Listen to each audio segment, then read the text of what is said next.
Од 1 септември следува драстично покачување на нотарските услуги, откако Министерството за правда ги прифати измените на нотарската тарифа. Измените ги направила Нотарската комора, а ги одобрила владата и министерот за правда во заминување, Кренар Лога.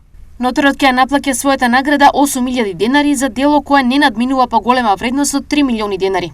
Ако предметот е многу помалку од 3 милиони денари, нотарот повторно ќе си земе награда од 8.000 денари. Предходно имаше степенување и ако вредноста беше многу помала, истовремено и наградата беше соодветна.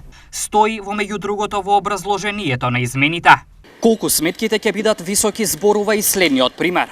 Така, за составување на еднострани правни исправи во форма на нотарски акт, на нотарот ќе му се плаќа 1.300 денари, наместо до сегашните предвидени 400 денари, што е поскапување поголемо од 300%. Но од ова има и полошо, а тоа е следното.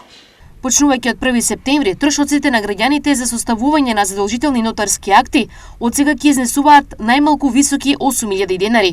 За споредба, досегашниот минимален надомест за нотарски акт изнесуваше 800 денари, што представува 10-кратно зголемување на трошоците за нотарскиот акт од мала вредност. Стои во измените на Нотарската комора.